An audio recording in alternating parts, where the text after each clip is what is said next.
اگر یہ کوئی مصیبت ہوتی تو اللہ کے رسول صلی اللہ علیہ وسلم کبھی بھی شہادت کی تمنا نہ فرماتے، کبھی بھی تمنا نہ فرماتے، بلکہ رسول پاک نے تو تمنا فرمائی 3 مرتبہ، اور یہی جذبہ رسول خدا سے صحابہ میں منتقل ہوا۔ صحابہ کرام کے واقعات، ان کی دعائیں اور ان کے کارنامے آپ دیکھیں گے تو آپ کو نظر آئے گا کہ شہادت کا رتبہ پانے کے لیے کتنا جذبہ صحابہ کرام میں تھا۔ اور یہی وہ اعزاز کی موت ہے کہ اللہ نے قرآن میں فرمایا وَلَا تَقُولُوا لِمَنْ يُقْتَلُ فِي سَبِيلِ اللَّهِ أَمْوَاتٌ، فرمایا کہ جو لوگ اللہ کے دین کے غلبے کے لیے، اسلام کی سربلندی کے لیے، اللہ کے رسول کی عزت و عظمت کے لیے، ناموس کے لیے، یا آپ کی جماعت کے لیے، دین کے غلبے کے لیے اپنی جانوں کا نذرانہ پیش کرتے ہیں، قرآن کا اعلان ہے وَلَا تَقُولُوا لِمَنْ يُقْتَلُ فِي سَبِيلِ اللَّهِ أَمْوَاتٌ، فرمایا خبردار انہیں مردہ مت کہو، مردہ کہنے کی اجازت نہیں ہے، بل احیاء، اللہ فرماتے ہیں یہ تم لوگوں کی نظر میں اگر مردہ ہے، مردہ نہ کہو، بل احیاء، فرمایا یہ حقیقت میں زندہ ہے، یہ زندہ ہے حقیقت۔ انہیں مردہ کہنے سے اللہ نے روکا ہے۔ مرنے والے، مرتا تو ہر شخص مرتا ہے، جو بھی دنیا میں آیا ہے کوئی ہمیشہ رہنے کے لیے نہیں آیا ہے، ہر ایک نے مرنا ہے، ہر ایک نے مرنا ہے،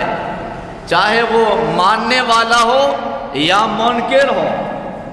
وہ مومن ہو یا بے ایمان ہو، ہر ایک نے مرنا ہے، ہر ایک نے مرنا ہے،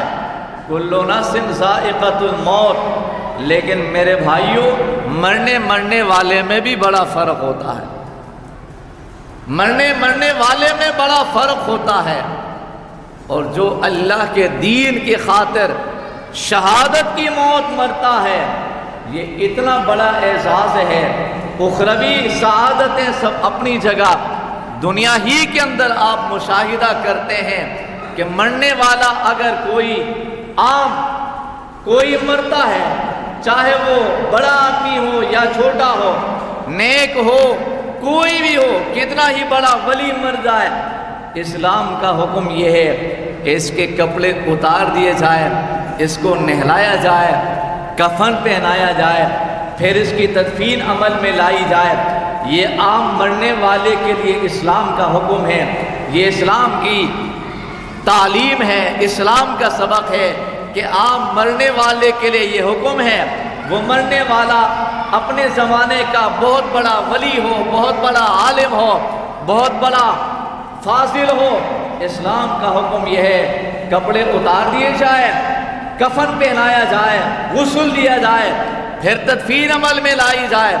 لیکن ایک مرنے والا وہ بھی ہوتا ہے، ایک مرنے والا وہ بھی ہوتا ہے جو شہادت کی موت پا کر دنیا سے جا رہا ہے، جو شہادت کا اعزاز پا کے جا رہا ہے۔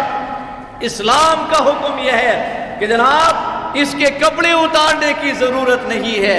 اسے نہلانے کی ضرورت نہیں ہے، بلکہ اسی چھلنی وجود کے ساتھ، خون آلود کپڑوں کے ساتھ، خون آلود لباس کے ساتھ، خون آلود وجود کے ساتھ اسے دفن کر دیا جائے۔ نہ لباس اتارنے کی ضرورت ہے، نہ خون دھونے کی ضرورت ہے، اسی انداز میں تدفین کا عمل کیا جائے تاکہ قیامت کے دن یہ اللہ کی عدالت میں ہے تو اسی انداز میں اللہ کی عدالت میں ہے۔ یہ معمولی بات نہیں ہے، یہ وہ اعزاز ہے جسے ہم سب اپنی آنکھوں سے دیکھ رہے ہیں، ہم اپنی آنکھوں سے اس کا مشاہدہ کرتے ہیں کہ اللہ نے یہ اعزاز دیا ہے تو شہید کو دیا ہے۔